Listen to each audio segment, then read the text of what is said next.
حضرت عثمان رضی اللہ تعالیٰ عنہ کے دور خلافت میں مروان کو مدینہ واپس کیوں بلایا گیا اور حضرت ابو ذر غفاری کو مدینہ بدر کیوں کیا گیا؟ دیکھ لو، ایک گھنٹے دے سوال نے، دیکھ لیں میرے بھائی، ویڈیوز ریکارڈ ہے۔ اور کیا جب حضرت عثمان نے اپنے رشتہ داروں کو حکومتی عہدے دیے اس وقت ملوکیت کی بنیاد نہیں رکھ دی گئی تھی؟ دیکھیں، وہ اس طرح کے جو ڈیسیژن حضرت عثمان کے وہ ملوکیت کی طرف لے جانے والے تو بن گئے بعد میں، تو ظاہر ہے جب بھی ڈاؤن فال شروع ہوتا ہے تو اچانک نہیں ہوتا، گریجولی ہوتا ہے، یہ نیچرل ہے، اچانک کچھ بھی نہیں تبدیلی آتی۔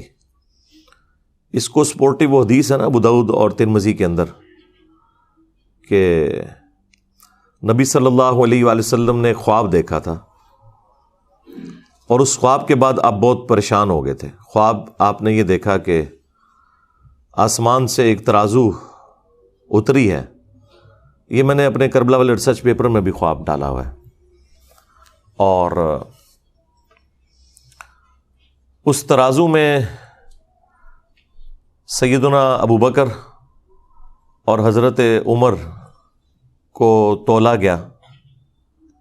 پہلے نبی الاسلام اور حضرت ابو بکر تھے، نبی الاسلام کا پلڑا بھاری تھا، پھر سیدنا ابو بکر اور سیدنا عمر کو تولا گیا، حضرت ابو بکر کا پلڑا بھاری تھا، اس کے بعد پھر سیدنا عمر اور عثمان کو تولا گیا تو حضرت عمر کا پلڑا بھاری تھا، پھر وہ ترازو اوپر اٹھا لی گئی۔ تو اس حدیث میں یعنی موجود ہے کہ نبی الاسلام اس خواب سے پریشان ہوئے، اور ساتھ حدیث کے اندر یہ درج ہے کہ نبی الاسلام کو یہ اشارہ دیا گیا تھا کہ آپ کے بعد خلافت بتدریج ملوکیت میں بدل جائے گی۔ یعنی حضرت عثمان غنی رضی اللہ تعالیٰ عنہ کے مبارک دور سے پہلے معاملات بڑے صحیح چلیں گے۔ حضرت عمر فاروق رضی اللہ تعالیٰ عنہ کی مینجمنٹ آپ کو پتہ ہے کتنی اسٹرانگ تھی، اس لیے ان کا پلڑا بھاری رہا اور پھر وہ میزان اٹھا لیا گیا۔ اس حدیث کو سپورٹیو حدیث بخاری مسلم کے اندر بھی موجود ہے، جو نبی الاسلام کے مبارک زمانے میں ایک شخص نے خواب دیکھا تھا۔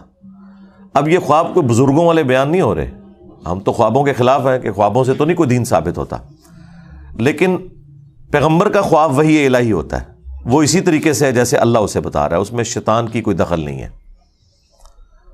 بخاری مسلم میں حدیث ہے نا کہ خواب نبوت کا 46واں حصہ ہے، تو انبیاء کے جو خواب ہیں وہ ڈیفینیٹ ہوتے ہیں، وحی الہی۔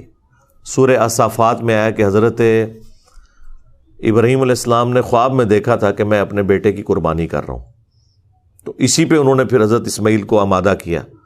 یعنی خواب کے اوپر ایک بندے کو قتل کرنا، اس کے اوپر آمادہ ہو جانا، یہ صرف اسی صورت میں ہے کہ جب وہ وحی الہی ہو، ورنہ تو کوئی انسان دوسرے انسان کو ناحق قتل نہیں کر سکتا بغیر کسی وجہ کے۔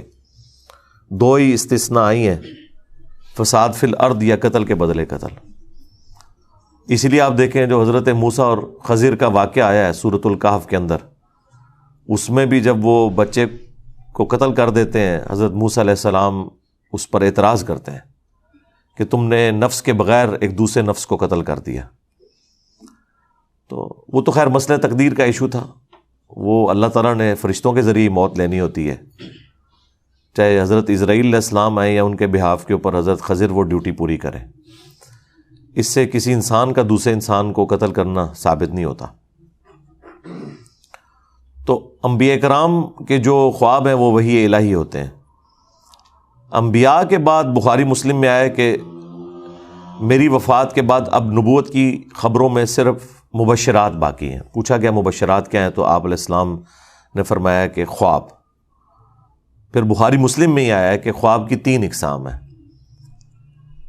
یا تو اللہ کی طرف سے ہوگا یا وہ شیطان کی طرف سے، اور ساتھ ایک تابعی کا قول ابن سیرین کا نقل کیا ہے امام بخاری امام مسلم نے، انہوں نے اسی کی چھوٹی کیٹیگری بتائی کہ یا وہ نفس کی طرف سے ہوگا پھر خواب، یعنی جو انسان سوچتا ہے بعض اوقات وہی چیز خواب کی شکل میں اسے نظر آ جاتی ہے۔ اور ایٹیچیوڈ یہ ہے کہ جب اچھا خواب دیکھیں اللہ کا شکر ادا کریں، اور اگر کوئی برا خواب دیکھتے ہیں تو آپ بائیں طرف 3 دفعہ تھوک دیں، اور اس کا ذکر بھی کسی کے ساتھ نہ کریں، برا خواب اگر کسی کو آتا ہے تو۔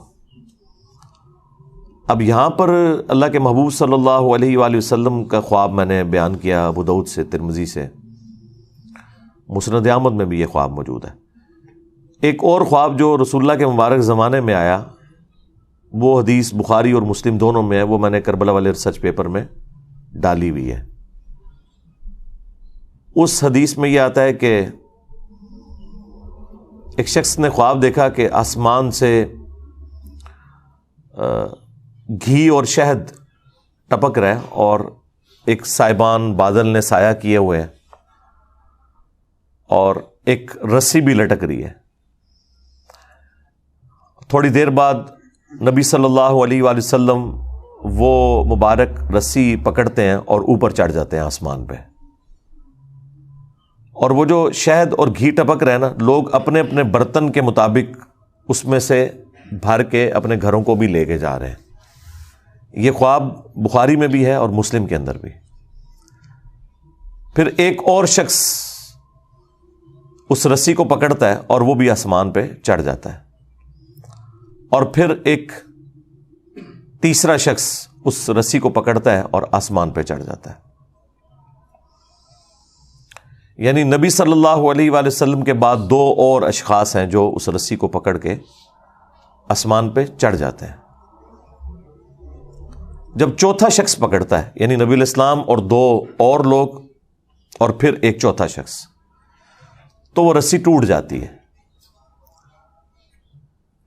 پھر حدیث کے الفاظ ہیں کہ اس شخص نے خواب میں دیکھا کہ وہ رسی دوبارہ سے اس شخص کے لیے جوڑ دی جاتی ہے اور وہ شخص بھی اوپر چڑھ جاتا ہے۔ جب یہ خواب سنانے والا نبی علیہ السلام کی بارگاہ میں حاضر ہوا تعبیر پوچھنے کے لیے، تو آپ کی تو مبارک عادت تھی کہ آپ فجر کے بعد خوابوں کی تعبیر ارشاد فرمایا کرتے تھے۔ اب یہ وہ سنت ہے جس پہ آج کوئی عمل نہیں کر سکتا، نہ کوئی اس کے اوپر کوئی تماشا کھڑا کر سکتا ہے۔ ظاہر ہے کہ خواب چونکہ نبوت کی خبروں سے ہیں، تو نبی علیہ السلام کے مبارک زمانے میں تو وحی کا سلسلہ رکا نہیں تھا، تو اللہ کے نبی کو وحی کی تائید حاصل تھی، آپ خواب کی تعبیر بیان فرما سکتے تھے۔ آج کوئی بھی کرے گا تو وہ اسیسمنٹ ہوگی، غلط بھی ہو سکتی ہے، صحیح بھی ہو سکتی ہے، جب تک کہ وہ خواب کوئی شکل اختیار نہ کر لے اور ایگزیکٹلی ویسا ہو نہ جائے۔ باقی تو ساروں کی اسیسمنٹ ہے، صحیح بھی غلط بھی، وثوق سے نہیں کوئی کہہ سکتا۔ ہم سے بھی لوگ یہاں اکیڈمی میں رابطہ کرتے ہیں، جی یہ خواب آیا، جی تعبیر بتائیں۔ ہم انہیں کہتے ہیں بھائی تعبیر بتانے والا چلا گیا دنیا سے، اس کی قبر مدینے میں صلی اللہ علیہ وآلہ وسلم۔ اس کے بعد جتنے بھی واقعات ہیں وہ تو آپ دیکھیں، اتنے بڑے بڑے تعبیر بتانے والے لوگ مصر کے اندر موجود تھے، لیکن جب اس مصر کے بادشاہ کو خواب آیا تو تعبیر تو حضرت یوسف علیہ السلام نے ہی بتائی ہے نا، اور اس میں قرآن میں واضح ہے کہ اللہ تعالیٰ نے انہیں علم سکھایا تھا۔ تو انبیاء تک تو یہ معاملہ درست ہے۔ اس کے بعد لوگوں نے تب آزمائی کی ہے، کچھ چیزیں ابن سیرین کی طرف منسوب کی ہوئی ہیں، وہ ایک تعبیر الرؤیا کتاب بھی ملتی مارکیٹ کے اندر، ایک تابعی تھے محمد ابن سیرین، ان کی طرف منسوب ایک کتاب ہے، وہ کتاب ہی لوگوں نے رکھی ہوئی ہوتی ہے، وہ آپ بار بار اس میں سے کوئی 8-10 خواب کی تعبیرات بیان کرنا شروع کر دیں روز کی، تو کچھ عرصے بعد آپ اس قابل ہو جائیں گے کہ قرآن و سنت کے مطابق نہیں، اس کتاب کے مطابق آپ لوگوں کو تعبیر بیان کر دیں۔ وہ میں بھی کر سکتا ہوں، لیکن وہ ایک خام خواہ کی تب آزمائی ہے، اس میں سے نکلنا کچھ بھی نہیں ہے۔ تو جب اس شخص نے نبی علیہ السلام کی خدمت میں یہ خواب عرض کیا، اس سے پہلے کہ نبی علیہ السلام اس کی کوئی تعبیر ارشاد فرماتے، سیدنا ابوبکر نے کہا یا رسول اللہ آپ اگر اجازت دیں تو میں اس کی تعبیر بیان کرتا ہوں۔ تو نبی علیہ السلام نے کہا ٹھیک ہے کرو۔ تو انہوں نے کہا کہ یہ جو ایک سائبان ہے اور گھی اور شہد ٹپک رہا ہے، یہ بیسیکلی اللہ تعالیٰ کی طرف سے مخلوق کے لیے اسلام کا ایک سایہ ہے، اور یہ وحی کی تعلیمات ہیں، قرآن حکیم کی تعلیمات ہیں جو آسمان سے نازل ہو رہی ہیں، اور لوگ اپنے اپنے ظرف کے مطابق اس میں سے حاصل کر رہے ہیں۔ وہ شہد اور گھی کی جو مثال ہے، اور یہ سلسلہ جاری رہے گا یہاں تک کہ آپ صلی اللہ علیہ وآلہ وسلم اللہ تعالیٰ کے پاس چلے جائیں گے. یعنی وہ رسی سے جو نبی علیہ السلام کو اوپر چڑھتے ہوئے دیکھا تو یعنی آپ علیہ السلام کو موت آ جائے گی, آپ اللہ کے پاس چلے جائیں گے. اور آپ کے بعد ایک اور شخص اس سسٹم کو سنبھالے گا, لیکن خواب دیکھنے والے نے اس کی شکل نہیں دیکھی تھی اس خواب میں, بس ایک بندہ ہی اس نے دیکھا تھا کہ کوئی ہے, بیک سائڈ سے دیکھا ہوگا. ظاہر ہے اللہ تعالیٰ نے جتنا نبی علیہ السلام کا تو اسے پتہ چل گیا کہ نبی علیہ السلام اوپر چڑھ گئے, لیکن دوسرا بندہ کون تھا وہ خواب میں اس بندے نے نہیں دیکھا ہوا تھا. تو ایک اور شخص اس مسند پہ بیٹھے گا, وہ بھی اوپر چڑھ جائے گا. پھر ایک دوسرا شخص بیٹھے گا اس مسند پہ, وہ بھی اوپر چڑھ جائے گا. اور جب تیسرا چڑھے گا تو وہ رسی ٹوٹ جائے گی, اور پھر اس کے لیے رسی کو جوڑا جائے گا اور وہ بھی اوپر چڑھ جائے گا. اب ظاہر ہے یہ اتنی کامل انفارمیشن تو نہیں تھی. اصل تو چیز یہ کہ وہ رسی ٹوٹے گی کیوں اور وہ بندے کون ہوں گے. اب یہ سیدنا ابوبکر کو تو علم غیب تو نہیں تھا کہ وہ کون ہے, تو انہوں نے اپنی اسیسمنٹ کے مطابق تشریح کر دی. تو پھر رسول اللہ سے پوچھا کہ میں نے کیا تشریح صحیح کی ہے, تو آپ نے فرمایا کہ کچھ تعبیر ٹھیک کی ہے, کچھ غلط کی ہے. تو پھر حضرت ابوبکر نے کہا یا رسول اللہ آپ اس کی پھر صحیح تعبیر بیان کریں. تو آپ نے تعبیر بیان کرنے سے انکار کر دیا. ظاہر ہے وہ اللہ تعالیٰ اس چیز کو پردے میں رکھنا چاہتا تھا, لیکن چیزیں وہ مختلف انداز میں پھر کھلنا شروع ہوگی بعد میں. یعنی نبی علیہ السلام نے نام نہیں مینشن فرمائے اس میں, یہ کون کون لوگ ہیں, کیونکہ آپ کو پتا تھا کہ میں اس کی تعبیر نہیں, یہ پریکٹیکلی جب ایگزیکیوشن ہوگی تو لوگوں کو خود ہی پتا چل جائے گا کہ یہ کون کون بندے تھے اور کیا کیا ہوا تھا, اور وہ پھر وقت کے ساتھ پتا چل گیا. جتنا حضور نے بتانا تھا وہ تو بتا دیا. پھر سیدنا ابوبکر نے کہا کہ میں آپ کو اللہ کی قسم دیتا ہوں آپ اس کی تعبیر ضرور بیان کریں, کیونکہ حضرت ابوبکر کو بھی پتہ چل گیا تھا کہ یہ کوئی عام خواب تو نہیں ہے. نبی علیہ السلام کے بعد مختلف لوگوں کا اس مسند پہ بیٹھنا, اور 3 بندے ہوں گے, 2 تو صحیح اسی طریقے پہ چل جائیں گے, لیکن تیسرے کی دفعہ رسی ٹوٹ جائے گی. تو یہ کوئی وہ تیسرا جو بندہ ہے نا, وہ اس بندے کے بارے میں پتہ ہونا زیادہ ضروری تھا, جس کو پکڑتے ہی وہ رسی ٹوٹ جائے گی. وہ رسی کیوں ٹوٹے گی, یہ بڑا ایک حیران کن معاملہ تھا. پہلے 2 کا نہ بھی پتہ چلتا, تیسرے بندے کا تو پتہ چلنا چاہیے تھا کہ وہ کون ہے کہ جس کے وہ رسی پکڑتے وہ رسی ٹوٹ گئی ہے, جو کہ پہلے 3 بندوں کی دفعہ نہیں ٹوٹی, نبی علیہ السلام اور 2 اور لوگ. اوورآل یہ چوتھا تھا, لیکن رسول اللہ کے بعد جو 3 ہیں ان میں سے یہ تیسرا تھا. تو ظاہر ہے وہ بعد میں پتہ چل کے حضرت عثمان غنی تھے رضی اللہ تعالیٰ عنہ, چونکہ وہ آپ نے پرچی لکھی ہے تو وقت نے تو پھر بتا دیا. ابو داؤد میں ترمذی میں حدیث ہے, میرے بعد خلافت علی منہاج النبوہ 30 سال تک رہے گی. اور پھر وہ راوی حدیث کہتے ہیں کہ گنو, ابو بکر کے 2 سال, عمر کے 10 سال, عثمان کے 12 سال اور علی کے 6 سال. تو وہ تابعی پوچھتا ہے کہ یہ بنو امیہ کے لوگ تو حضرت علی کو خلیفہ ہی نہیں مانتے, بنو زرقا نیلی آنکھوں والے. تو حضرت سفینہ کو غصہ آیا, انہوں نے فرمایا کہ یہ ان کی پیٹھ سے جھوٹ نکلا ہے. سچ تو یہ ہے کہ ان کی جو حکومت ہے یہ شریر ترین بادشاہت ہے. اب بعض لوگ کہتے ہیں کہ حضرت سفینہ نے چونکہ یزید کا زمانہ پایا تھا تو وہ یزید کی طرف اشارہ کر رہے تھے, حالانکہ یہ بالکل غلط ہے, کیونکہ اسی حدیث کا ایک طریق مسند ابی داؤد طیالسی کے اندر بھی ہے اور مصنف ابن ابی شیبہ میں. اس میں آگے الفاظ ہیں کہ وہ راوی حدیث پوچھتا ہے حضرت سفینہ سے, نبی علیہ السلام کے آزاد کردہ غلام سے, کہ اگر خلافت 30 سال تک ہے تو حضرت معاویہ کا اسٹیٹس کیا ہے, ڈائریکٹ نام لے کے. تو اس کا مطلب ہے کہ وہ بات وہیں سے سٹارٹ ہو رہی تھی. تو حضرت سفینہ نے فرمایا کہ معاویہ مسلمانوں کے پہلے بادشاہ ہیں, یعنی وہ خلیفہ راشد نہیں ہے, نہ خلیفہ ہے نہ خلیفہ راشد ہیں, وہ بادشاہ ہیں. ویسے آپ حکمران کے معنوں میں خلیفہ چاہے شہباز شریف کو کہہ لیں, نواز شریف کو کہہ لیں, زرداری کو کہہ لیں, عمران خان کو کہہ لیں, لیکن وہ جو ایک ٹرم ہے نا خلیفہ کی, وہ اس پہ پورے نہیں اترتے. وہ مسلمانوں کے پہلے بادشاہ ہیں. اور مصنف ابن ابی شیبہ میں الفاظ ہیں کہ یہ لوگ سخت گیر بادشاہ ہیں اور ان کا پہلا بادشاہ معاویہ ابن ابی سفیان ہے. اب اس میں انہوں نے پہلے کا نام بھی لے دیا، یعنی وہ یزید سے بات شروع نہیں کی، انہوں نے یزید کے والد سے بات شروع کی. تو یہ بالکل کلیئر تھا.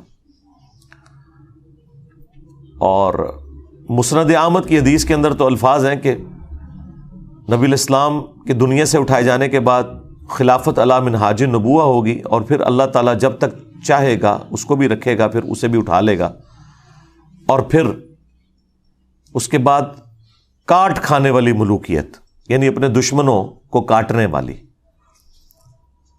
وہ آ جائے گی. پھر وہ بھی اللہ تعالیٰ جب تک چاہے گا وہ رہے گی.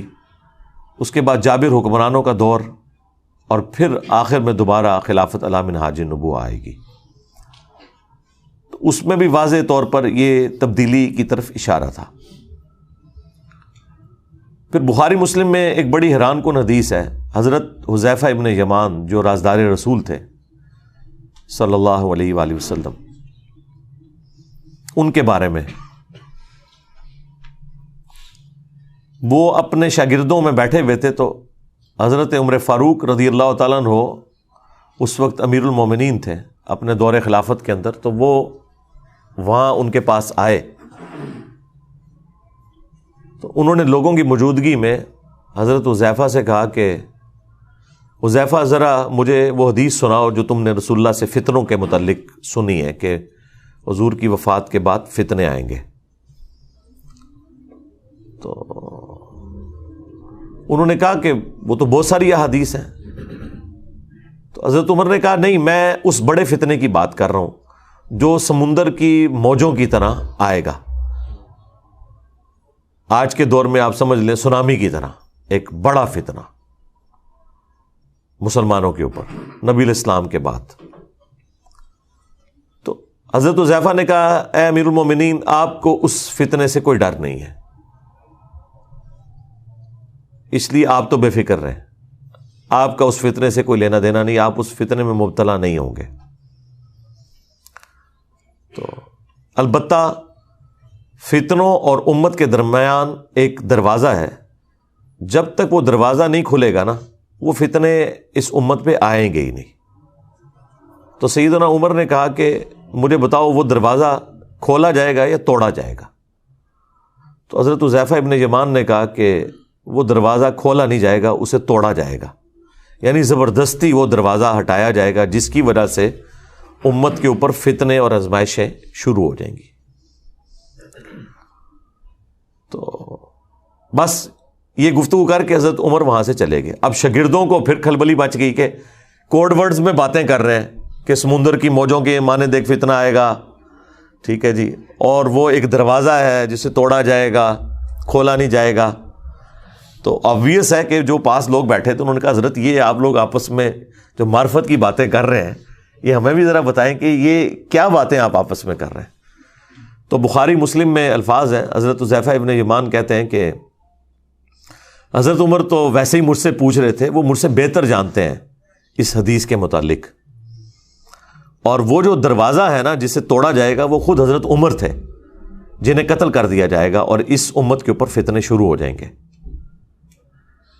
تو یہ حدیث بخاری مسلم کی بالکل واضح ثبوت ہے کہ اس امت پہ جو فتنے ہیں ان کا آغاز سیدنا عمر کی شہادت سے ہوا.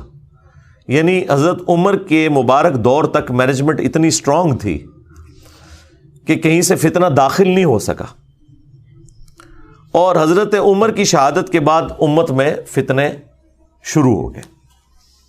اس لیے وہ مولانا اسحاق صاحب صحیح فرمایا کرتے تھے رحمہ اللہ تعالی کہ حضرت ابو بکر اور عمر کی جو خلافتیں ہیں یہ خلافت محفوظہ ہے، یعنی اسپیشل پروٹیکشن ہے اللہ تعالیٰ کی طرف سے. اور حضرت عثمان اور حضرت علی کی جو خلافتیں ہیں یہ خلافت مفتونہ ہے، یعنی فتنوں کا دور ہے.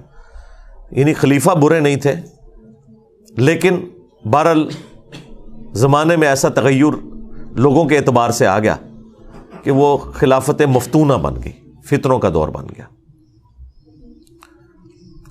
اب آپ دیکھیں کتنا بڑا ظلم ہے. جو لوگ بھی اس ٹاپک کے اوپر بولتے ہیں نا، چونکہ انہوں نے بنو امیہ کا دفاع کرنا ہوتا ہے تو آپ دیکھیں گے یہ جتنے بنو امیہ کی چاکری کرنے والے لوگ ہیں، خواہ وہ مکاری سے کر رہے ہوں جس طرح علماء دیوبند ہیں، علماء وہابیہ ہیں اہل حدیث، یا علماء بریلویہ،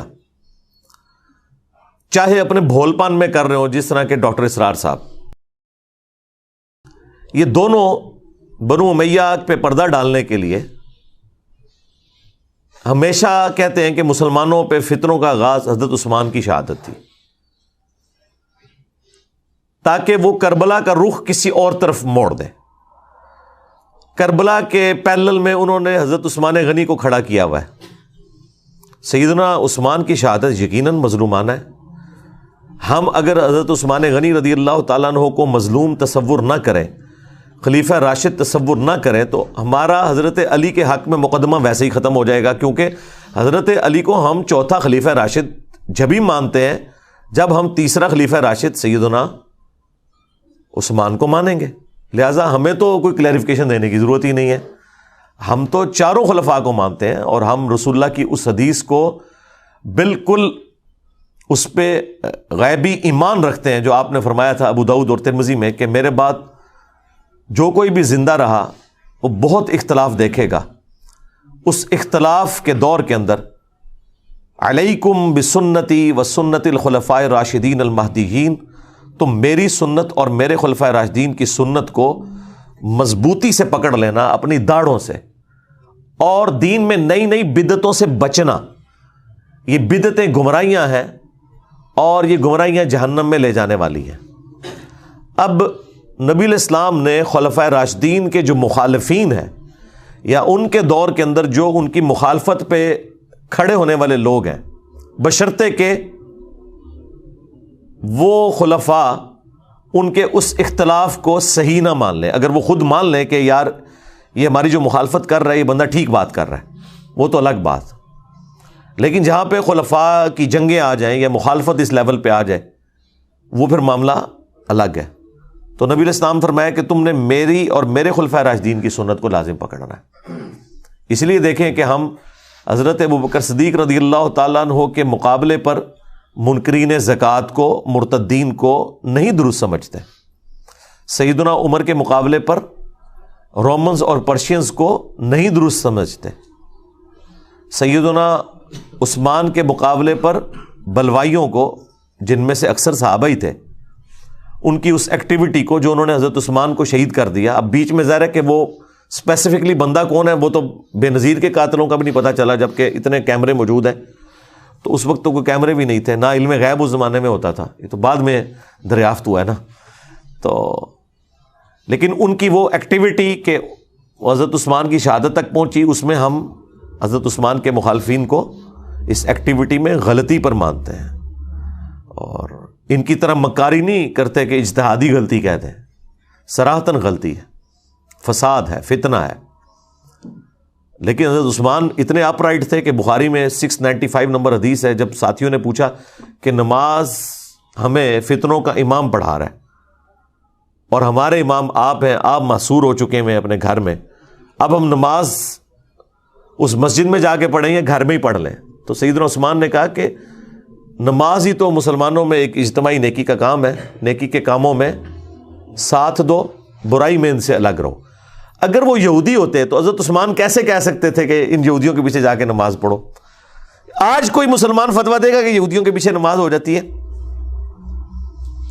وہ پتہ تھا کہ وہ صلح حدیبیہ کے صحابہ ہیں، ان میں اختلاف رائے بھی درست تھا، مخالفت درست نہیں تھی، اس کا جو ایکسٹریم رزلٹ نکلا وہ درست نہیں تھا۔ بہرحال وہ سارے کا سارا معاملہ تلپٹ ہو گیا۔ اس کے بعد جب سیدنا علی کا دور آتا ہے تو پھر وہی رول چلے گا نا، علیکم بسنتی و سنت الخلفاء الراشدین المہدیین۔ تو وہاں پہ بھی ہمارا یہی عقیدہ ہے کہ حضرت علی کے مخالفین جو اولو العزم اصحاب میں سے تھے، سیدہ عائشہ سلام اللہ علیہا، سیدنا زبیر، سیدنا طلحہ رضی اللہ عنہم اجمعین وعلیہم السلام اجمعین، یعنی یہ واقعی ٹکر کے لوگ ہیں، یہ حضرت علی کے ٹکر کے لوگ ہیں اپنے مرتبے اور اسلام کی کنٹریبیوشن کے پوائنٹ آف ویو سے۔ اس بڑے لیول پہ نہ ہو لیکن ایٹ لیسٹ یعنی سابقون الاولون میں آنے والے لوگ ہیں۔ تو ان کا احترام اپنی جگہ ہے. اور دیکھ لیں اللہ نے اصحاب جبل کو مرنے سے پہلے توبہ کی توفیق بھی دے دی ہے. سیدہ عائشہ بھی، سیدنا طلحہ بھی، زبیر بھی، یہ سب لوگ توبہ کر کے مرے ہیں، میدان جنگ چھوڑ گئے ہیں حضرت طلحہ اور زبیر رضی اللہ عنہما وعلیہم السلام. اور حضرت علی کا بھی ایٹیچیوڈ دیکھیں، جب ان کے ایک فوجی نے آ کے بتایا ابن جرموز نے کہ میں حضرت زبیر کو قتل کر کے وہ ان کا سر کاٹ کے لے آیا، تو حضرت علی نے اس کو اپنے پاس آنے بھی نہیں دیا. اور یہ حضرت علی رضی اللہ تعالیٰ عنہ کی قسمت میں تھا کہ ان کے سامنے کسی صحابی کا سر کاٹ کے نہ لایا جاتا، ادروائز وہ لایا تو تھا. جب ساتھیوں نے بتایا ابن جرموز آیا تو انہوں نے کہا کہ صفیہ کے بیٹے کے قاتل کو جہنم کی بشارت دے دو. میں نے رسول اللہ سے سنا تھا کہ ہر نبی کا کوئی نہ کوئی حواری ہے، اور میرا حواری قریبی ساتھی جس نے حضرت عیسیٰ کے ساتھ 12 تھے، ان میں سے زبیر ابن عوام بھی ایک میرا حواری ہے. تو جاؤ صفیہ کے بیٹے کے قاتل ابن جرموز کو جہنم کی بشارت دے دو. جب وہ اسے خبر دی گئی، وہ خبیث حضرت علی سے بھی ناراض ہو کے خارجی بن گیا.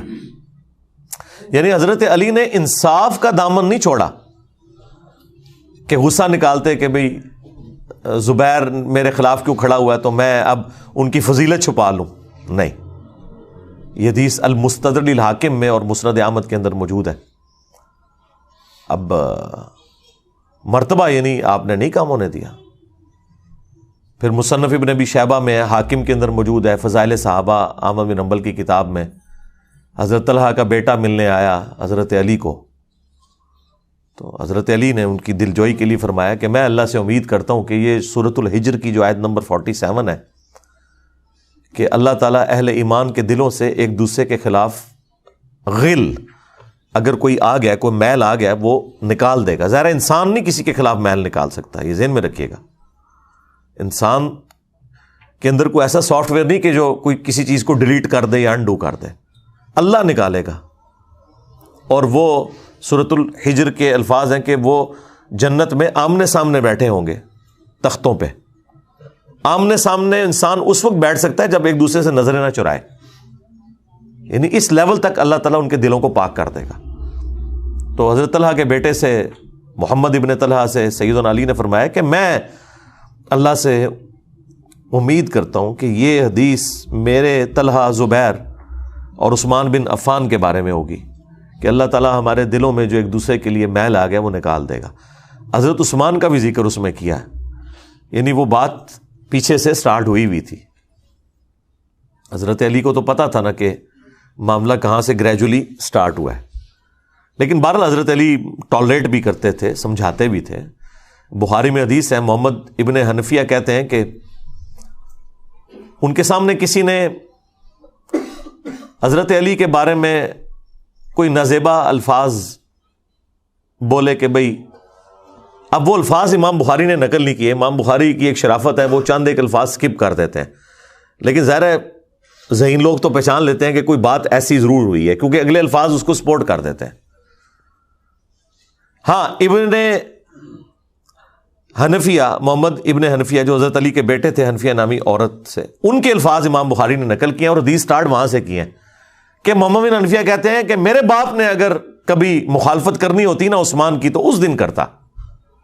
تو اس سے پہلے بھی تو کوئی واقعہ ہوا ہوگا نا جس کو وہ کہہ رہے تھے، وہ پھکی دے رہے تھے نا کسی کو، تو ظاہر ہے وہ اسی بات میں پھکی دے رہے ہوں گے کہ بھئی تیرا ابا جڑا نا وہ حضرت عثمان دے مخالفین ہی شامل سی.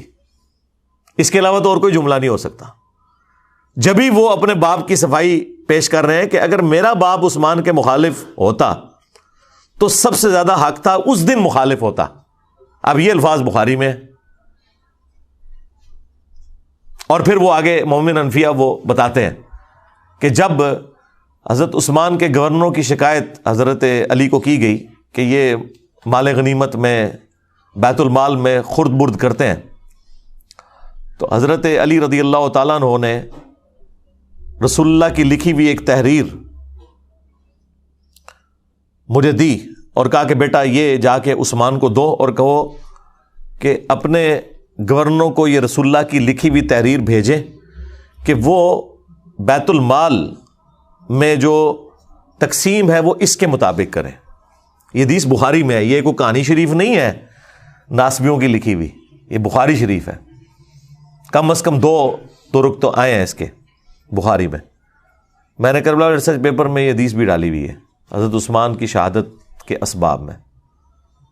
آپ محمد حنفیہ وہ تحریر لے کے پہنچتے ہیں اور کہتے ہیں یہ رسول اللہ کی تحریر ہے. اب سیدنا عثمان پتہ نہیں کس موڈ میں بیٹھے ہوئے تھے, انہوں نے کہا کہ ہمیں اس تحریر کی حاجت نہیں ہے, اسے لے جاؤ. اب آج کوئی ہمیں بتائے کہ یہ حضور کی لکھوائی ہوئی تحریر ہے, آپ نے اس کے مطابق چلنا ہے, ہم تو اسے چوم کے آنکھوں سے لگائیں گے. لیکن اس طرح کا ایٹیچیوڈ, اس کے بعد انسان کو غصہ ہی آئے گا نا. اس لیے مومن انفیہ کہہ رہے تھے کہ وہ دن تھا کہ میرا باپ عثمان کے خلاف کھڑا ہوتا کہ اس نے رسول اللہ کی تحریر کو اس طرح واپس کیا. اچھا, اب سنیوں کو پتا ہے یہ سیدھی سیدھی حدیث جو ہے وہ ایک چارج شیٹ بن جائے گی, تو انہوں نے بریکٹ میں پتہ کیا لکھا ہے, حضرت عثمان کے پاس اس کی فوٹو کاپی موجود تھی اس لیے انہوں نے کہا کہ آپ لے جائیں, میرے پاس پہلے ہی موجود ہے.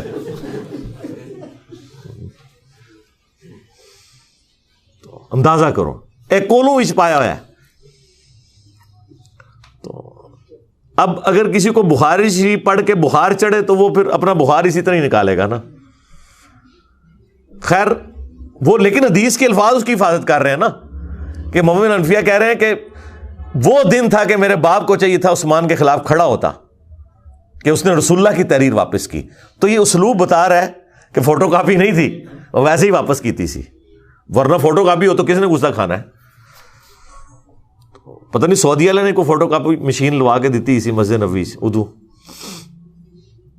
تو حضرت علی کو وہ کہتے ہیں جب میں نے آ کے بتایا کہ ابا جی یہ حضرت عثمان نے واپس کر دی ہے, تو حضرت علی نے کوئی غصہ نہیں کھایا. انہوں نے کہا یہ تحریر جو ہے نا وہ اسی جگہ رکھ دو, اسی تاکچے میں جہاں سے تم نے اٹھائی ہے, یہاں پہ حدیث مکمل ہو جاتی بخاری کی.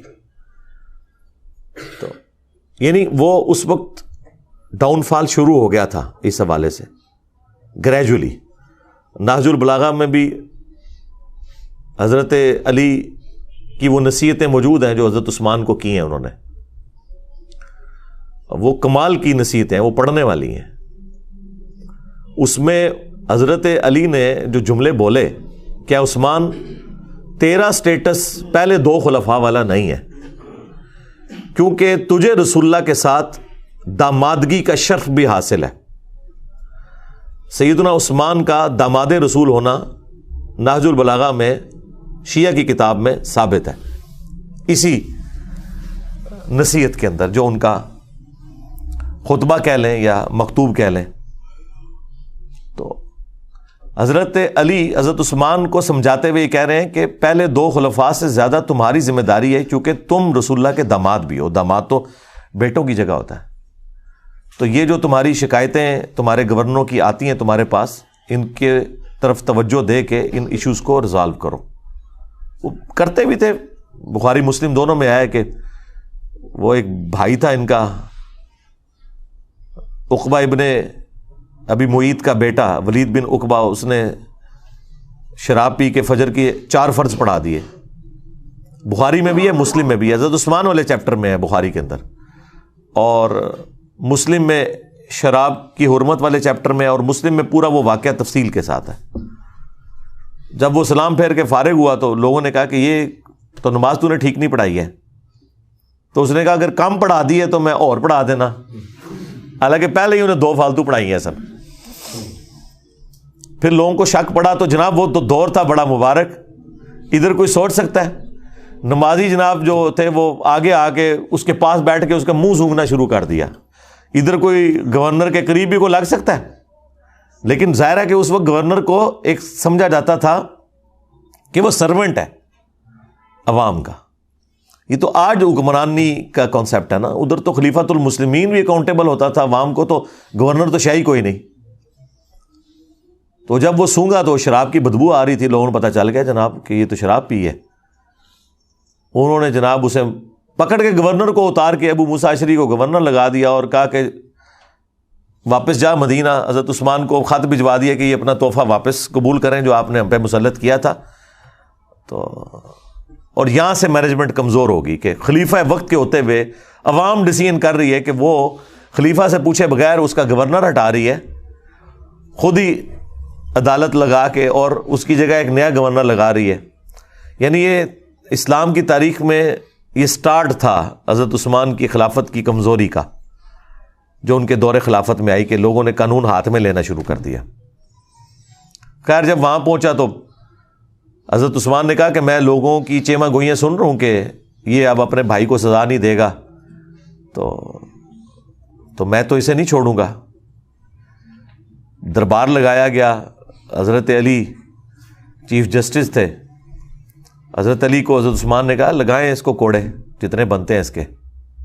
تو حضرت علی نے حسن ابن علی سے کہا کہ بیٹا اٹھو اور 40 کوڑے لگاؤ اسے. تو حضرت حسن نے کہا کہ جو ان کی میٹھی کھاتا ہے وہی کڑوی چکھے، یعنی حضرت عثمان کی طرف اشارہ کیا کہ عثمان اس کا بینیفیشری ہے اس حوالے سے کہ انہوں نے اپنے ریلیٹیوز کو گورنری کے عہدے پہ لگایا ہوا ہے. باقی ظاہر ہے ان سے کوئی کھاتے پیتے تو نہیں تھے، لیکن ظاہر ہے ایک رشتہ داری تو وہ نبھا رہے تھے. تو اب کڑوی بھی یہی چکھے، کیونکہ اس زمانے میں قبائلی تعصب بہت زیادہ تھا. بنو امیہ بنو ہاشم کی لڑائیاں تو رسول اللہ کی بعثت سے پہلے سے تھیں، ان کا آپس کا جیلسی فیکٹر. تو اس کی طرف ان کا اشارہ تھا کہ میں یہ کام نہیں کروں گا. تو حضرت علی نے اس کا کوئی برا نہیں مانا. حضرت حسن وہاں سے چلے گئے، باپ کی بات نہیں مانی. آپ اندازہ کریں. اور یعنی اس سے آپ اندازہ کریں گے اس زمانے میں کتنا ان گورنروں کے بارے میں نفرت پائی جاتی تھی. تو مسلم شریف کے الفاظ ہیں. پھر حضرت علی نے اپنے دوسرے بیٹے عبداللہ ابن جعفر، جو بھتیجا بھی لگتا تھا اور بیٹا بھی، بیٹا اس لیے کہ اس کی والدہ کے ساتھ حضرت جعفر کی وفات کے بعد حضرت ابو بکر نے شادی کی تھی، اس سے محمد بن ابی بکر پیدا ہوئے تھے، اور وہ بھی حضرت علی کے زیر کفالت تھے. یہ 2 بیٹے تھے بڑے لاڈلے، محمد بن ابی بکر اور عبداللہ بن جعفر، جو والدہ کی طرف سے تھے. اور عبداللہ بن جعفر کو تو اپنی بیٹی زینب بھی دے دی حضرت علی نے، وہ داماد بھی بنے بعد میں. تو کہا عبداللہ اٹھ اور لگا کوڑے. جب 40 ہوئے تو انہوں نے کہا بس 40 ٹھیک ہیں. رسول اللہ 40 لگواتے تھے، حضرت ابو بکر بھی 40، حضرت عمر نے 80 کر دیے تھے، کیونکہ اس زمانے میں لوگ زیادہ شراب پینا شروع ہو گئے تھے. ظاہر ہے جب آپ کی وظیفے لگ جائیں، دنیا کے مال کی ریل پیل ہو جائے. بخاری مسلم میں موجود ہے کہ حضرت عمر کے زمانے میں شراب پینا زیادہ ہو گئی تھی ایز کمپیئر ٹو حضرت ابو بکر کے دور کے. کوئی مال آ گیا تھا، کام کرنے کو کوئی نہیں، تو پھر یہی کچھ ہی ہوگا نا. تو حضرت عمر نے اس کی سزا تعزیراً حضرت علی کے مشورے سے بڑھا کے 80 کوڑے کر دی. وہ قرآن سے ڈیڈکٹ کی تھی کہ جو کسی عورت کے اوپر تہمت لگائے اس کی سزا 80 کوڑے ہے سورہ نور میں. تو حضرت علی نے کہا کہ جو بندہ شراب پیتا ہے وہ پھر ہر بندے پہ تہمت ہی لگاتا ہے، اسے پتہ تو ہوتا ہی نہیں وہ کیا کر رہا ہے. تو 80 کوڑوں کی سزا مقرر کی گئی. یہاں پہ بھی حضرت علی نے 80 کوڑے لگوا سکتے تھے حضرت عمر کی سنت پہ عمل کرتے ہوئے، لیکن کہا بس 40 بہت ہے، ٹھیک ہے، معافی کر دی. بالوں نے کہا نہیں 40 ہی ٹھیک ہے، مجھے دونوں پسند ہیں. اس سے آپ کو ذرا تھوڑا اس چیز کا اندازہ ہو جائے گا اس زمانے کے اندر جو معاملات چل رہے تھے. تو بیسیکلی یہ سارا کام بنو امیہ کے گورنروں کی وجہ سے بگڑا، جس کی وجہ سے حضرت عثمان بھی پھر شہید ہو گئے. تو اس لیے امت کا پہلا فتنہ جو ہے وہ حضرت عمر کی شہادت ہے، اور امت کا آخری بڑا فتنہ حضرت حسین کی شہادت ہے. ہاں، لیکن یہ جتنے ناصبی ہیں یا ناصبی نواز ہیں یا متاثرین ناصبیت ہیں، وہ کہتے ہیں پہلا فتنہ حضرت عثمان کی شہادت ہے اور آخری فتنہ واقعہ کربلا ہے. کیونکہ اگر آپ وہاں سے سٹارٹ کرتے ہیں پھر آپ کو بات نہیں سمجھ آئے گی. وہ مولانا ساق صاحب کہتے ہیں پیچھے ٹرو، پیچھے، تو پیچھو ٹرنا پڑے گا. تو وہ پیچھے آپ جائیں گے تو پھر یہ چیزیں ہیں. اس لیے میں نے ایک ویڈیو بھی ریکارڈ ہوئی ہے حضرت عثمان شہید کیوں ہوئے، اس میں اور بھی کافی ساری احادیث ہیں. اب میں اس پہ بولوں فی البدی تو آدھا گھنٹہ 1 گھنٹہ اور لگ جائے گا، چونکہ وہ سوال آپ نے پہلا ایسا رکھا ہے. آج چونکہ اسپیشل کوئی کوشچن بھی نہیں تھا تو میں نے کہا اسے اسپیشل بناؤں اور اس پہ میں تھوڑا بولوں کہ تاکہ آپ کو آئیڈیا ہو. اور یہ حضرت عثمان کی جو شفقت والا ایلیمنٹ ہے نا، یہ صحابہ کو پہلے سے پتہ تھا کہ ان کے اندر یہ موجود ہے جو آپ نے لکھ کے بھیجا نا کہ وہ مروان کو واپس بلا لیا. بالکل یہ المعجم الکبیر طبرانی میں موجود ہے. مروان کا والد جو تھا حکم, یہ رسول اللہ کی نقلیں اتارا کرتا تھا. ان دونوں باپ بیٹا کو حضور نے مدینہ بدر کر دیا. حضرت ابوبکر کے دور میں حضرت عثمان نے بڑی کوشش کی کہ واپس آ جائے, تو حضرت ابوبکر نے کہا جو گرا رسول اللہ نے لگائی ہے وہ میں نہیں کھول سکتا. تو حضرت عمر نے بھی نہیں واپس آنے دیا. حضرت عثمان جب خلیفہ بنے تو وہ واپس لے آئے. بس وہ اس پہ ہی میں جملہ بولتا ہوں کہ ہتھاں نال لائیاں ہوئی ہیں پھر دنداں نال کھولنیاں پیندیاں نے. جو گرا آپ ہاتھ سے لگاتے ہیں پھر وہ دانتوں سے کھلتی ہے. وہی مروان حضرت عثمان کی شہادت کا سبب بھی بن گیا, جسے حضرت ابوبکر عمر نے بھی حضور کی وجہ سے انٹر نہیں ہونے دیا تھا مدینے میں. اپنی بیٹی بھی دے دی, اسے داماد بنا لیا. اپنی طرح سے تو نیکی کی کہ شاید یہ انسان کا بچہ بن جائے. اور یہ پورے اخلاص کے ساتھ سیدنا عثمان نے کیا, کوئی بدنیتی نہیں تھی. دیکھیں ایک بندے کا پورا ٹریک ریکارڈ ہے جس کی پوری زندگی قربانیوں سے عبارت ہو, کسی ایک خاص موقع پہ جا کے وہ کچھ مس ہینڈلنگ کر دے. یہ امپلائڈ ہوتا ہے کہ وہ مس ہینڈلنگ کو آپ نے اس کی پوری زندگی کے کریکٹر میں سمجھنا ہے, نہ کہ یہ کہ اس ایک مس ہینڈلنگ کی بنیاد پہ آپ اس کی اسلام کے لیے خدمات کو زیرو سے ملٹیپلائی کرتے ہیں. یہ رافضی کرتے ہیں کہ وہ حضرت عثمان کے چند ڈیسیژنز کو لے کے ان کی پوری زندگی کو اس سے زیرو سے ملٹیپلائی کرتے ہیں. ہم پوری قربانیاں ان کی دیکھتے ہوئے یہاں پہ مس ہینڈلنگ کو سمجھتے ہیں کہ یہ ان کی شفقت کا ایک ایلیمنٹ تھا. اور میں اس کو پرسنلی خود سمجھ سکتا ہوں, میرے اندر بھی یہ والا ایلیمنٹ ہے کہ میں ٹالریٹ بہت زیادہ کرتا ہوں. اس کی وجہ سے بعض اوقات اپنے اسٹوڈنٹس کی گالیاں بھی کھانی پڑتی ہیں, لیکن میری کوشش ہوتی ہے اگر کسی کو ڈھیل دی ہے نا, این ممکن ہے کہ وہ پلٹ آئے اگر اس کے اندر کوئی آپ سمجھ لیں حق کا مادہ موجود ہے. لیکن اس کے باوجود اگر وہ بار بار اس طرح کی وہ ایکٹیویٹی پرفارم کرے, پھر میں ظاہر ہے کہ صرف نظر نہیں کرتا, پھر میں حضرت عمر کی طرح سخت ہو جاتا ہوں. لیکن پہلے حضرت عثمان والی نرمی میرے اندر موجود ہوتی ہے اپنے ہر اس اسٹوڈنٹ کے لیے جس کے لیے میں چاہتا ہوں کہ یار اس کے اندر کوئی اصلاح کا معاملہ ہو سکتا ہے. اب مجھے وہ تفصیلات بتانے کی ضرورت نہیں, نہ عام بندوں کو اس کی ضرورت ہے, وہ ہمارے مینیجریل ایشوز ہوتے ہیں. لیکن جب ونس مجھے کلیئر ہو جائے نا, کرسٹل کلیئر, پھر میں حضرت عثمان والا ایٹیچیوڈ نہیں کرتا. شروع میں رکھتا ہوں, بعد میں پھر حضرت عمر والا ایٹیچیوڈ. سیدھی سی بات ہے, پھر والی بات نہیں ہوگی. تو یہ مروان ہی پھر اسی نے مور لگائی تھی, آپ کو پتا ہے, محمد نبی بکر اور 300 ساتھیوں کے قتل کا فتویٰ لکھ دیا تھا جب مصر کے گورنر کی شکایت آئی تھی. تو حضرت عثمان نے تو یہ لکھوایا تھا کہ وہ گورنر معزول اور محمد نبی بکر گورنر, اور مروان نے خاتمہ لکھا کہ جیسے ہی یہ پہنچے ان ساروں کو قتل کر دو, اور خط لادہ سے حضرت عثمان کی مور لگا کے بھیج دیا.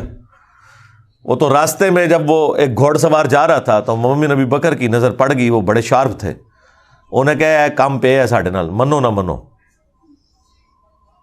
اس کو پکڑا دو. خط نکل آیا, پھر وہ سارے واپس آ گئے. حضرت عثمان کے گھر کا گھیراؤ کیا 40 دن تک, پانی تک بند کر دیا.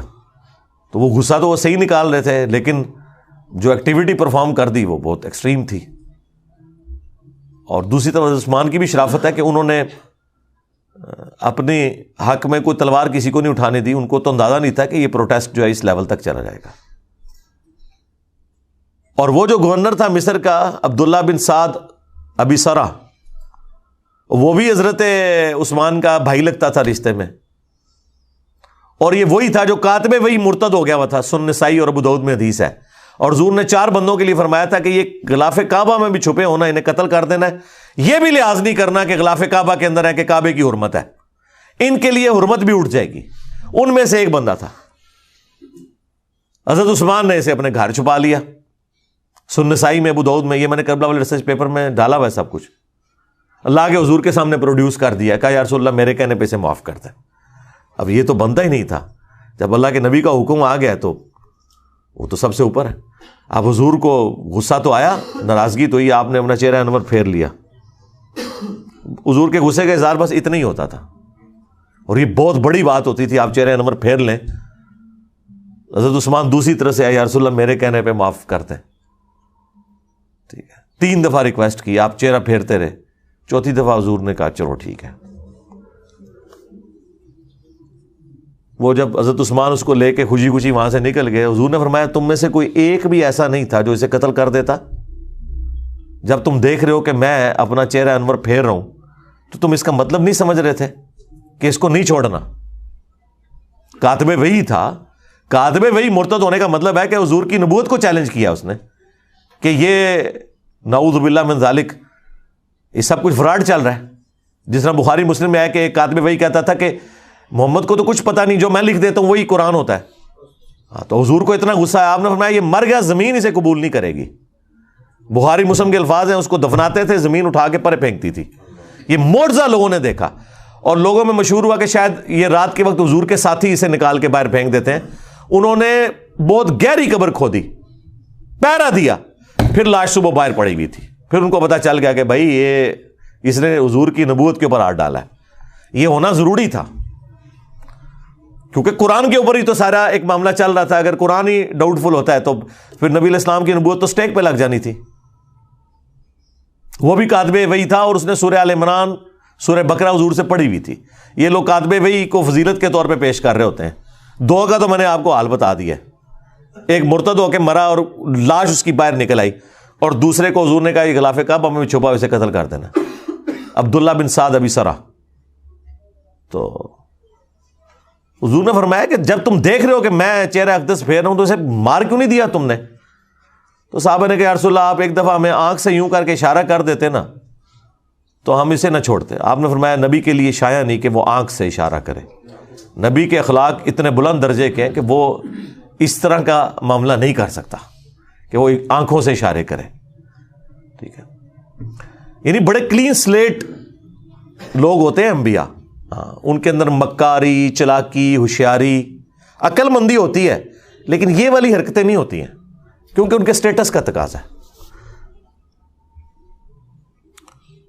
بس وہی پھر آپ دیکھ لیں اسی کی وجہ سے پھر وہ پورا معاملہ تلپٹ ہو گیا. لیکن بہرحال جب حضرت معاویہ رضی اللہ تعالیٰ عنہ خلیفہ بنے یا بادشاہ بنے، اس وقت بھی عبداللہ بن سعد ابی سرا یہ زندہ تھا، لیکن یہ حضرت معاویہ کے ساتھ پھر نہیں ہوا.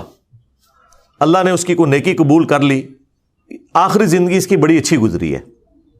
یہ اس کو پوری گیم سمجھ آ گئی تھی کہ یہ سارے کا سارا جال جو بنا گیا ہے نا یہ بنو امیہ نے حکومت کے لیے کیا، تو یہ پھر گمنامی میں پھر مرا ہے، یہ سب کچھ چھوڑ کے چلا گیا تھا.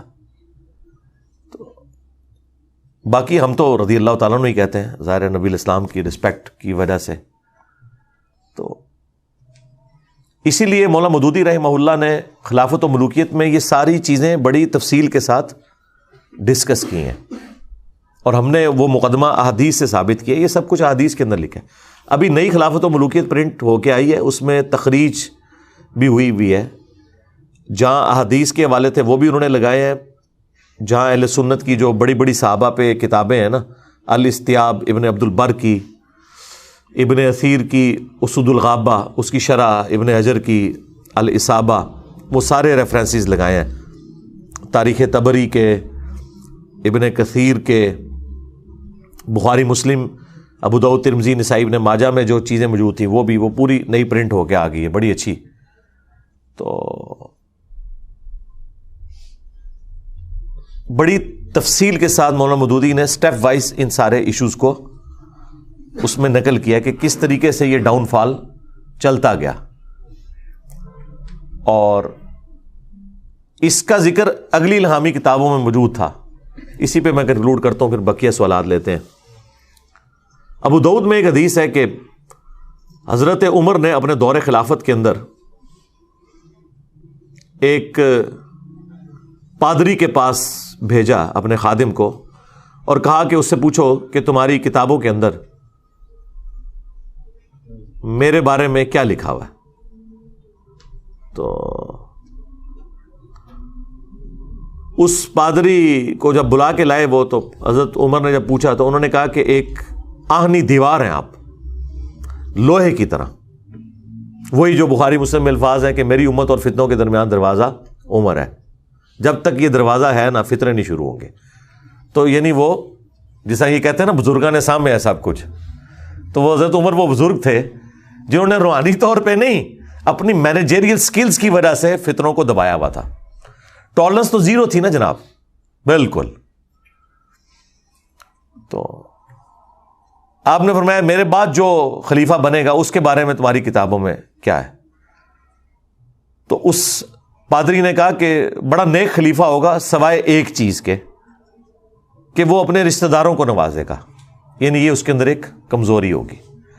حضرت عمر کی زبان سے فی البدی یہ الفاظ نکل گئے, خدا عثمان پر رحم کرے. ہمارے عثمان بھائی بھی جب کوئی اس طرح کی حرکت کرے تو میں کہتا ہوں خدا عثمان پہ رحم کرے. ان کو سمجھ آ جاتی ہے کہ میں کیا کہہ رہا ہوں. تو بعض لوگ کہتے ہیں یہ حضرت عمر کا علم غیب تھا. وہ علم غیب نہیں تھا, ان کے دماغ میں ایک پلان تھا کہ میں 6 بندوں کو کمیٹی کی شکل میں رکھوں گا. ان میں حضرت عثمان بھی تھے, ظاہر ہے, بخاری کے الفاظ ہیں, مسلم میں بھی حدیث موجود ہے, بخاری میں تو نام ہے علی, عثمان, طلحہ, زبیر, عبد الرحمن بن عوف اور سعد بن ابی وقاص, کہ نبی علیہ السلام اپنی وفات تک ان سے راضی رہے. وہ عشرۃ مبشرۃ میں سے یہ 6 بندے بچے ہوئے تھے. ایک 7ویں بھی تھے سعید ابن زید, چونکہ وہ بہنوئی تھے اس لیے حضرت عمر نے ان کا نام ذکر نہیں کیا کہ میرے ساتھ رشتہ داری ہے تو اس کو تو میں نکالوں گا. ورنہ آپ نے کرائٹیریا یہ بنایا کہ ان سے رسول اللہ اپنی وفات تک راضی تھے. یہ وہ 10 صحابہ جنہیں جنت کی بشارت ملی, ان میں سے وہ 6 اس وقت زندہ تھے, 7ویں زندہ تھے لیکن وہ رشتہ داری کی وجہ سے ان کو چھوڑ دیا. اور مسلم میں تو الفاظ ہیں کہ حضرت عمر نے خواب دیکھا تھا, ایک مرغے نے انہیں خواب میں ٹھونگ ماری ہے آخری حج کے موقع پہ. انہوں نے کہا مجھے لگتا ہے کہ اب میں نہیں بچوں گا. تو پھر انہوں نے خطبہ دیا, انہوں نے کہا کہ اگر میں اچانک مار دیا جاؤں نا تو تم نے 6 بندوں کے سوا کسی کو خلیفہ نہیں چننا. مسلم میں وہ 6 بندوں کے نام نہیں تھے, بخاری میں وہ 6 آ گئے. یعنی وہ شروع سے حضرت عمر کے دماغ میں پلان تھا. بخاری میں تو ہے کہ زخم لگا اور جب ڈاکٹر نے کہا آپ نہیں بچیں گے تب 6 بندوں کے نام لیے. لیکن مسلم میں تو آپ بالکل ٹھیک تھے, حج کے موقع پہ بھی آپ نے جب خواب دیکھا تو اس وقت بھی کہا کہ 6 بندے, اور صحابہ کو پتا تھا وہ کن 6 بندوں کا کہہ رہے ہیں. تو وہ حضرت عمر کے پلان میں تھے 6 بندے. تو اس پورے پلان میں دیکھیں اگر ایک پادری آ کے کہتا ہے تو انہیں پتا تھا ان 6 میں سے کون سا ایسا بندہ ہے کہ جس کے اندر یہ کمزوری ہے, اور پیچھے ٹریک ریکارڈ ہے کہ اس نے عبداللہ بن سعد ابی سرا کو بھی لا کے معافی دلوائی حضور سے, اور دوسرا مروان بن حکم اور اس کے والد کے لیے بھی سفارشیں کرتے رہے پوری زندگی, حضور سے بھی, حضرت ابو بکر سے بھی, عمر سے بھی. پوری نہیں ہوئی لیکن کرتے تو رہے نا. اس کی وجہ سے وہ ٹریک ریکارڈ تھا. تو اس کی وجہ سے انہوں نے کہا یہ کوئی علم غیب نہیں تھا, اسیسمنٹ تھی. پھر کہا اس کے بعد جو خلیفہ ہوگا, تو ان کا اس کے بعد جو خلیفہ ہوگا نا وہ تو لوہے کا میل ہے. تو حضرت عمر کو بڑا غصہ آیا, انہوں نے کہا بدبودار یہ کیا کہہ رہا ہے تو. ان کا حضرت خلیفہ بڑا نیک ہوگا لیکن مسلمانوں کی تلواریں نیام سے باہر آ چکی ہوں گی, اس کا پورا دور خلافت جنگوں میں گزرے گا. اور وہ دیکھ لیں حضرت علی کا دور خلافت, جنگ جمل, صفین, نہروان, یہ اگلی کتابوں میں بھی چیزیں موجود تھیں, اور بھی کافی ساری چیزیں, لیکن وہ پھر سینسر میں کر دیتا ہوں. بس اتنی بتاتا ہوں کہ جس سے آپ کو اوورال ایک سینیریو کلیئر ہو جائے. لیکن ہم نہ رافضیوں کی طرح نعوذ باللہ حضرت عثمان غنی رضی اللہ تعالیٰ عنہ کے بارے میں کوئی ایسا تان کریں جو اوورال ان کے کریکٹر کو میلائن کرے. انسانی کمزوری ہے, کسی کے اندر بھی ہو سکتی ہے, ہر انسان کے اندر کوئی نہ کوئی کمزوری موجود ہوتی ہے, لیکن وہ 0 سے ملٹیپلائی نہیں ہوتا. اور نہ ہم ناسویوں کی طرح کہ ہم حضرت عثمان کے پیچھے بنو امیہ کو چھپائیں. حضرت عثمان یا عمر بن عبد العزیز یہ بنو امیہ میں ویسے ہی ہیں جیسے آل فرعون میں موسیٰ, اس اعتبار سے کہ اس خاندان میں ہوتے ہوئے بھی یہ بڑے اولوالعزم لوگ ہیں جن کی اسلام کے لیے خدمات ہیں, اور ان کی خدمات کی وجہ سے جن باقی لوگوں نے اسلام کو نقصان پہنچایا یا خلافت کو نقصان پہنچایا وہ اس کے پیچھے چھپ نہیں سکتے. یہ 2 ایکسٹریمز ہو جاتی ہیں. باقی میری تفصیلی ویڈیوز موجود ہیں, اور ریٹن میں بھی میں نے کربلا والے ریسرچ پیپر میں 200 احادیث ان تمام ٹاپکس پہ سیدنا عمر کی شہادت سے لے کے کربلا تک وہ جمع کیے ہیں. وہ ہر ایک بھائی کو ریسرچ پیپر اور بقیہ کے 8 ریسرچ پیپر اور 3 اذکار کارڈ، یہ 12 کا پیکیج ہم فری دیتے ہیں لیکچر کے اینڈ کے اوپر. اور پوری دنیا سے لوگ رابطہ کر سکتے ہیں یہاں، لیکن ایڈریس پاکستان کا دینا ہوگا. تو ہم فری بھجواتے ہیں، صرف TCS کا 500 کا خرچہ آتا ہے ہمارا، باقی ہم دیتے فری ہیں. وہ آپ منگوا سکتے ہیں 032159000162. صبح 9 سے شام 5 بجے تک یہ فون کھلا ہوتا ہے، آپ رابطہ کر سکتے ہیں. اس پہ واٹس ایپ بھی بنا ہوا ہے، تو وہ آپ کو ریسرچ پیپرز فری بھجوا دیں گے. تو وہ آپ پڑھیں اور PDF ڈاؤن لوڈ کر لیں ahlsunnatpak.com سے. اور یہ تو ماشاءاللہ ریسرچ پیپر عربی میں بھی ہے، اردو میں بھی، انگلش میں بھی، ہندی میں بھی، بنگلہ زبان کے اندر بھی ہے اللہ کے فضل سے، فارسی کے اندر بھی ہے. تو جس زبان میں کو پڑھنا چاہتا ہے وہ پڑھے. اس میں نے پوری ترتیب کے ساتھ، اور ایک حدیث بھی کوئی ایسی نہیں ہے جسے کسی محدث نے صحیح نہ کہا ہو.